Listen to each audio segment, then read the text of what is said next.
YCP కీలక నేత Rajya Sabha MP Vijayasai Reddy వైసీపీకి గుడ్ బై చెప్పిన సంగతి తెలిసిందే. తాను క్రియాశీల రాజకీయాల నుంచి శాశ్వతంగా దూరమవుతున్నట్లు ఆయన ప్రకటించారు. రాజకీయాల నుంచి తప్పుకుంటున్నట్లు విజయసాయిరెడ్డి ట్వీట్ చేశారు. జగన్ బాగుండాలని కోరుకుంటూనే తాను ఏ పార్టీలో చేరడం లేదని చెప్పుకొచ్చారు. వ్యక్తిగతంగా తీసుకుంటున్న నిర్ణయంగా పేర్కొన్నారు. తాను భవిష్యత్తులో వ్యవసాయం చేసుకుంటానని స్పష్టం చేశారు. శనివారం ఆయన తన రాజ్యసభ పదవికి రాజీనామా చేయటం, ఉపరాష్ట్రపతి విజయసాయిరెడ్డి రాజీనామాను ఆమోదించటం అన్నీ కూడా చకచకా జరిగిపోయాయి. విజయసాయిరెడ్డి రాజీనామాపై పార్టీ శ్రేణులు ఒక్కసారిగా షాకుకు గురయ్యాయి.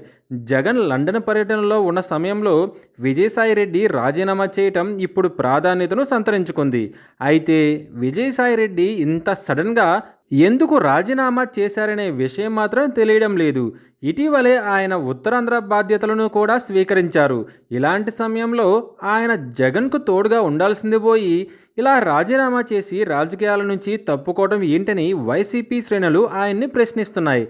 అయితే విజయసాయిరెడ్డి రాజీనామా వెనుక గల కారణాలు ఒక్కొక్కటిగా వెలుగులోకి వస్తున్నాయి.